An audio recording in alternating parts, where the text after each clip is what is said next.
Hey everybody, NFT fans, welcome back to the ENVELOP Podcast. I'm your host, Eugene, aka Crypto MC, and I'm here today with my friend Fernando Martinho, one of the most experienced person in the crypto industry I ever know. He acts as a CEO, co-founder, CTO, board member, and in different blockchain projects. So Fernando, it's great to have you again on my show. Thank you so much, Eugene.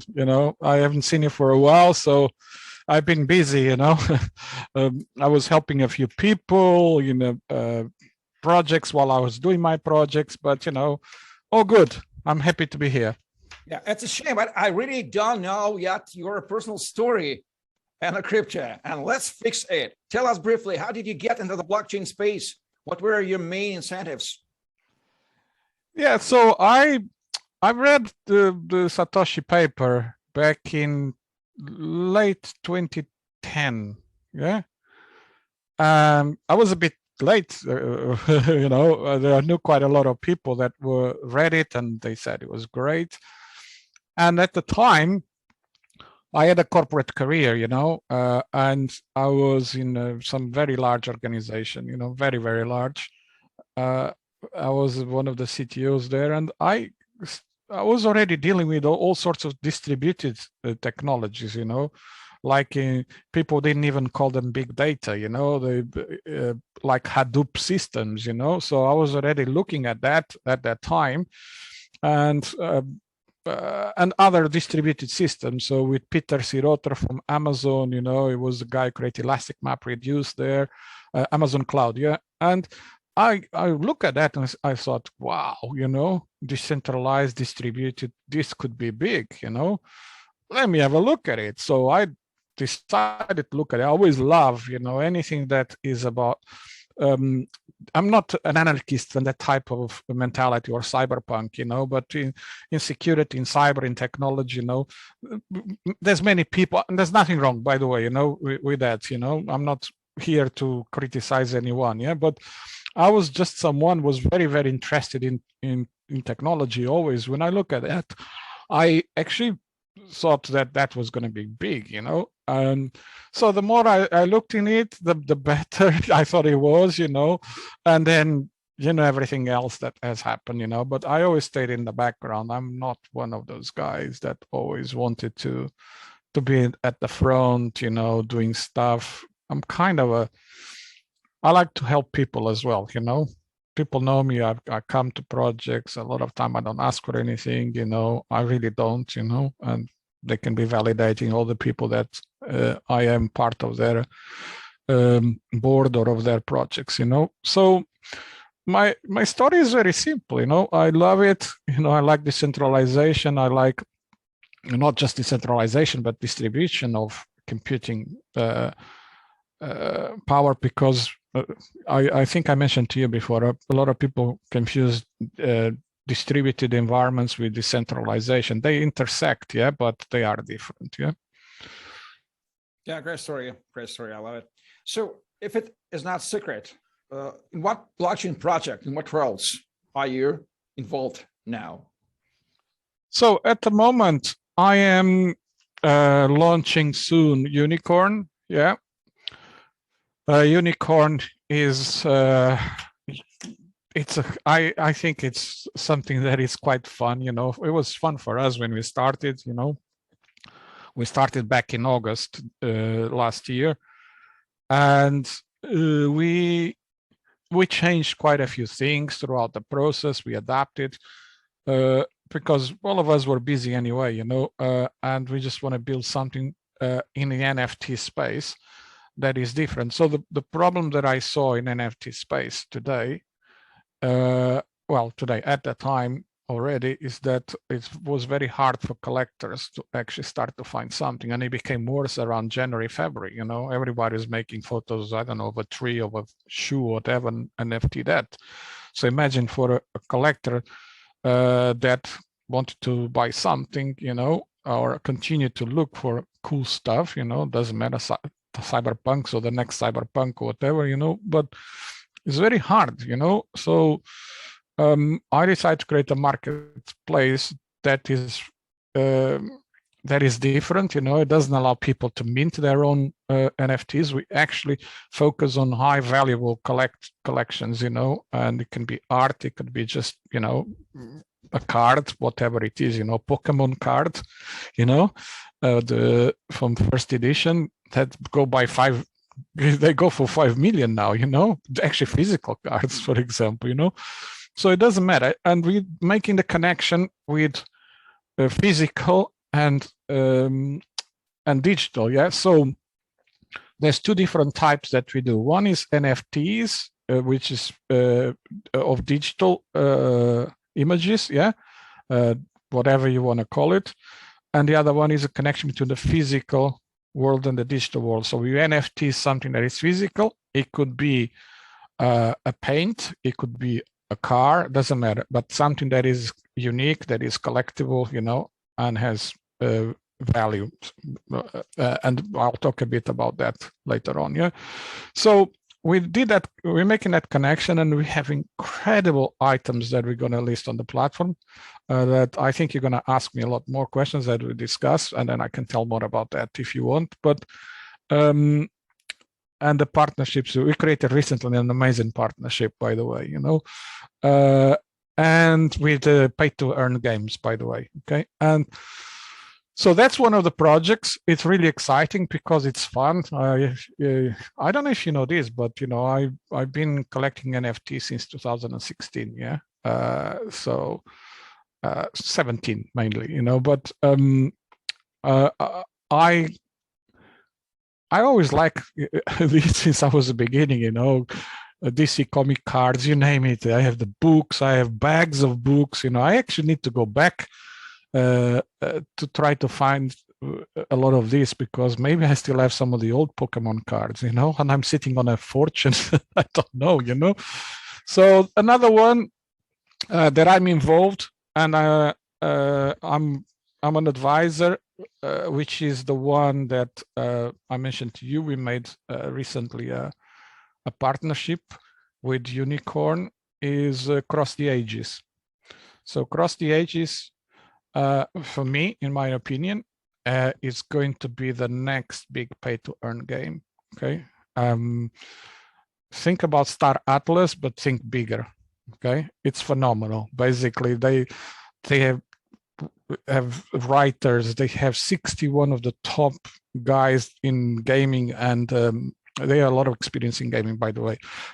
And graphic guys that were involved in Star Wars, in Game of Thrones, you name it. They've been involved in everything. It's phenomenal. I urge people to look at that.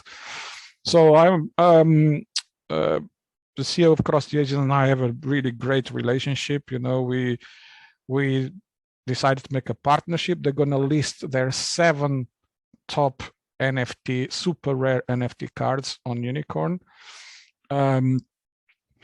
And each one of the cards is going to be in one of each book. So think about Game of Thrones, think about, I don't know, Lord of the Rings or whatever. They have 7 books. One is finished already. And they want to create not just a game, they want to create a series, they want to create movies, It's phenomenal. The whole project is absolutely fantastic, So I'm really excited about that, and I'm spending some time with some time, not like a lot, but I'm spending what I can, to try to help them in this initial stage. There's another one I'm going to mention because we're going to just launch very soon as well, that I'm involved, which is an incredible platform, which is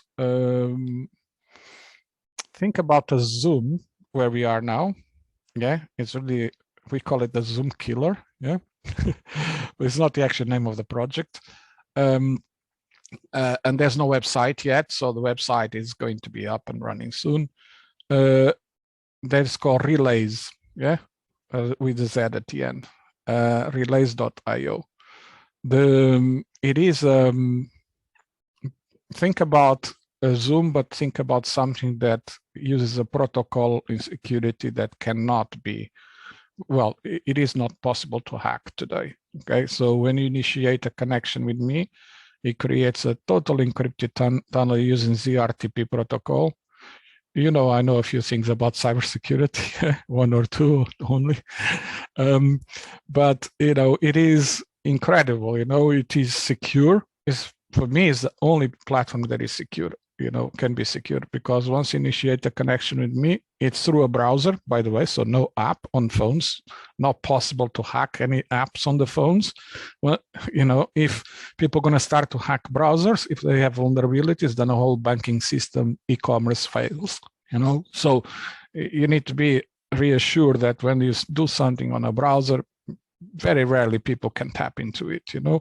There's always exploits, of course, but at the moment, it will be very, very difficult. And the idea is to enable people to initiate the first 40 minutes free, like in Zoom. But what you need a wallet to connect. Yeah, that's your login. And then you need to stake minimum $100 to be able to start to use it free. But then every 30, it will not stop after 40 minutes, but after 40 minutes, every 30 minutes after, takes 20 cents from your staked crypto. Yeah. So in that process, there's also blockchain that, you know, all of those keys negotiated then go into a blockchain, gets distributed, you know, for security. So it makes it really, really hard for any hacker to try to gain access to your session while you're having a conversation, you know. You know my brain in cybersecurity and what I came up with. So, so I think this is exciting. I'm helping as well when I can, obviously, you know, Ubuntu Tribe, you know, from Mamadou, and I just love the project, you know, what it stands for, you know, and I'm good friends with Mamadou as well. So I think he's on the right track. He's taking his time. He's gonna succeed, you know. Yes, I'm involved in a few. We could stay here a long time. A few others that, you know, actually they're not coming out yet, but they are quite cool, you know. Yeah, great. Now our viewers understand all the deepness of your experience. So how do you explain what is NFT? Do you have any simple, non-technical explanation for non-crypto people? Oh, this is very contentious because many people say many things about what is an NFT, but for me, you need to go back to understand really what is what means fungibility and non-fungibility. And even many people experienced in crypto, they still don't get it. They just don't, yeah?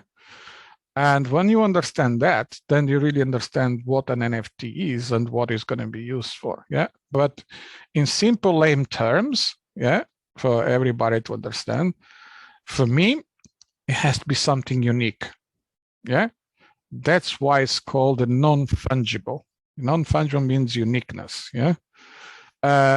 Now, you can have a non-fungible token without having an image, yeah? It's very simple. It's just, you know, a piece of, how should I say, in lame terms, it's just people don't understand what a hash key, but it is really a series of characters, yeah, letters and numbers, you know, of a size 256, you know, and that's it. That's what it means, NFT, yeah. But in actual terms that we are looking at, you know, out there and having NFT platforms and marketplaces, it's basically an image, and that image is associated with that token that is created on a blockchain, yeah. So that image can represent something. It could be a card, you know, a DC Comics card, or could be a fantastic picture that somebody created, like Beeple, you know, that sold for $69 million. Now, I'm a true believer, yeah, that an NFT should be unique, just one thing, yeah, nothing else. And we can dive more into that if you want, yeah. Yeah, great explanation. Are you personally satisfied as a technical person with the technical infrastructure which is existing now for NFT turnover? I mean, blockchains, wallets, marketplaces, and so on and so forth, we NFT market participants deal with every day. Uh, yes and no. Yeah. So it has been, some of them have been going through quite a Atomic Hub, for example, has been going for years already. Okay. So they've learned a lot of things that others haven't. Yeah. And I think they understand what works for most people on the segments that they focus, because they focus very specific on certain things. So every marketplace has their niche, and a lot of them are still learning, what is really makes sense, for them, for the people that are their audience, their customers, and they're still going through that process. Now, it all comes back really to the infrastructure, to the blockchains, So you've seen recently with Solana, some of us that have been in this for a while and in tech, we knew there was problems with Solana, and they have not ended, okay? So, but what happens usually is the hype. You get all of these big funds in the US that really have a lot of money. We know who they are, really a lot, and they come and they start to pump it, they start to buy, go, and to make, because they really believe in that tech. And of course, they want to make money. They don't put money just because of the tech is beautiful. They just put the money so that everybody gets in and they make money while they do that, obviously, So it's normal, by the way. I'm not criticizing anyone. Yeah. So of course, the platforms. Then what happened recently is actually a reflection of something growing fast, and then people start to using it, and then went to 400,000 transactions, and the whole network went down. No, they forked. So there's a lot of potential problems that can happen when some of these platforms grow too fast because they're not prepared, or they haven't solved a lot of the problems, and so on and so on. Yeah. By the way, I like Solana, what they stand for. It's not a criticism at all. It's just what it is. So you look at Ethereum. Transactions still expensive, so it doesn't make sense for majority of projects. For us, actually, Unicorn makes sense because all the collectibles we don't take anything less than $150,000. Yeah. So that's the absolutely minimum. So it's not like a traditional marketplace. It's really for high-end collectibles. Yeah. So for the majority, it's quite hard. Then people result into creating their own tokens, and then there's things like, why don't we create a royalties, a part of protocols, royalties that are enforced, across platforms, because at the moment, each platform does their own thing. But if I pick up my NFT from platform X and I take from platform Y, I don't need to pay now the royalties anymore, that's it. So the original artist loses it, the one who posted on a specific platform. We actually, by the way, we actually fixed this problem on our platform as well, because on our platform, when we mint an NFT, it's on the actual smart contract that if you take the NFT to another platform, and as soon as it's sold, it actually executes a function on our smart contract, because the NFT is on our smart contract. It doesn't matter if you're going to another platform. So you will not be able to actually sell without giving back, the X% of the last sale, not of the current sale being performed on that platform, because that's impossible to do it, but the last sale always, the sale that we know about. So that way we enforced, but it should be on a new on Ethereum, for example. They should really push this very hard, because for me, it's very important while we're doing this stuff around NFTs, we actually go back to the creators' economy. It's what actually drives me a lot to do this. We need to give back the value to the actual creators, or the owners, the first owners of collectibles that come and put those collectibles on the platform. So I'm not happy as well with a lot of other things. Look, I could tell you things like majority of the platforms, NFT platforms, are breaking the law at the moment. Why? And I mentioned this to a few of them, because majority of Western countries, and I think majority of countries as well, but specifically on Western countries, there are very, very strong AML rules, which means in art, these are actually laws, existing laws in art to stop, the money laundering and all sorts of things, which is any item sold for more than $10,000, in UK, I think it's 10,000 British pounds, then you need to do KYC. You need to do KYC on the new buyer, at least, okay? So check how many NFTs have been sold out there for more than $10,000, and almost every single platform has done it, and they didn't capture who actually bought it because you only have a wallet. At some point, these platforms are going to be in very serious trouble. Could be, depends on the volume, depends on amount, and depends on the regulators. If the regulators want to pick on them, they will, but it always depends on the size, of the problem. So there's a lot of stuff that needs to be addressed still, and but I'm not being negative here. I'm just saying there's quite a few things we need to change. Yeah, definitely, I understand. As you have already said, NFTs have some major features, and they are: first, this is a unique thing. Second, we may own it and transfer it. Third, they are existing in the digital form. Considering all that, how do you see the potential use cases of NFTs in the future? For what purposes they will likely be used for in upcoming years? Sorry, can you repeat again, because I couldn't hear the whole question? Sorry. Okay, the question is, how do you see the potential use cases of NFTs, considering all their major features, uniqueness, digital rights, transfers, and so on, for what purposes they will likely be used for in upcoming years? So we need to separate, first of all, when it comes to looking what an NFT is, okay? So what an NFT is in art, and collectibles is different from what you use NFT in any other business areas. So it depends really on what you want to talk about. So if you want to talk in art, and collectibles, then the end game for me is the metaverse. There's no other end game for this, and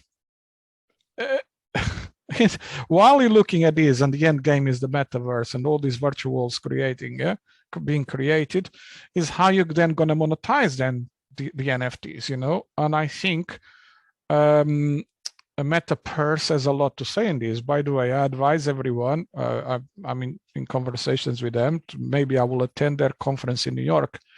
So they're organizing a conference in October in New York, and I think an exposition conference that I think is going to be really, really cool, and people finally going to understand really, NFTs, metaverse, and what it means, going forward. And as you know, Facebook, Mark Zuckerberg is very focused on creating their own metaverse, and they're going to monetize it. I mean, there's plenty of big players getting into it now. Okay, so it is the end game for me. NFTs. Of course, in that there's different type of people that are buying NFTs. There's the guys want to make a quick buck. They are the big investors are willing to pay a lot of money for it so that they can flip it at some point. Which is still trading. So there's that side. There's people who are just collectors. They like Pokemon cards. They like whatever. Since they are kids. You can fit me there. As well. But and that's the most important part at the moment of NFTs in art and collectibles, are that type of people, and Well, they were, and then it started to come. Everybody wants to make a buck and minting their own stuff. There's millions and millions. Everybody thinks they can put something and make money. It's wrong. That's why everything is cluttered on the marketplaces. And of course, then there's those visionaries, that they think, okay, I'm going to invest here because I know I can monetize this in the future in the metaverse, in these virtual worlds, So when it comes to actually look at NFTs that are not art and collectibles, which is what we're talking about at the moment in these marketplaces, and this is what I'm focused. Yeah, if you look from the business side perspective, people trying to use that to do things that we were already doing. Yeah, in blockchain, like traceability. You don't need an NFT to do traceability. You need a token. It's simple. A token is already unique. When you create a token on any blockchain, doesn't have to be non-fungible protocols and so on. It is already unique, that token. So there's already a lot of companies doing all of that certification, traceability. I mean, this has been going since 2016, 17. Yeah, it's just a lot of people that either trying to bank on NFTs, and they're trying all to come and trying to make a buck just by saying it is an NFT on authenticity for Gucci bags. I said, no, wrong. There's already technology in blockchain that allows you to do that. So for me, Eugene, and property and so on, we're not tokenization of property, it exists for a while, and it was not an NFT. Now people say, yeah, I'm going to NFT my property tokenize, and said, what are you talking about? I'm a very big critic of people that are doing this because they just want to, bank on what's going on in NFT. And I really don't like when people do that. Yes, focus on doing what you want to do from a business side. All of the authenticity of Louis Vuitton Gucci bag is real. Yes, great, but don't call it an NFT. It's not an NFT. It's a certificate. Definitely. Simple. So yeah, Fernando, it's been an extremely interesting, super interesting conversation with you. We may continue it, and again, let's do it in the next times. We won't tell all the secrets, all the experience in one episode. The podcast will divide it. So thank you very much for being on my podcast. Ladies and gentlemen, you were watching the ENVELOP Podcast that is supported by the NFTs protocol and DAO ENVELOP. Fernando Martinho, super experienced cybersecurity, blockchain CDO guy. I hope you have realized all his huge experience in his head. By the way, I want to say something. Yeah, please go in a few days to our website. We got pieces like we have the only one of the three Leonardo da Vinci paints that is going to be auctioned on our website. So it's a real one. We did all the vettings, did everything. We have got a Vuitton collectible car, real car, we got some amazing items, that we have on our platform that is just art from collectors. They want to sell their art, so it's very exciting for me. Excellent. All Thank links you. are written below in the description. Thank you very much. Please like, share, subscribe on the channel. Hit the bell button for not missing the future episodes. Fernando Martinho and Eugene Crypto MC were with you. Thank you for all listening and watching. See you in the next episodes of the ENVELOP Podcast. Bye-bye. Thank you. Bye.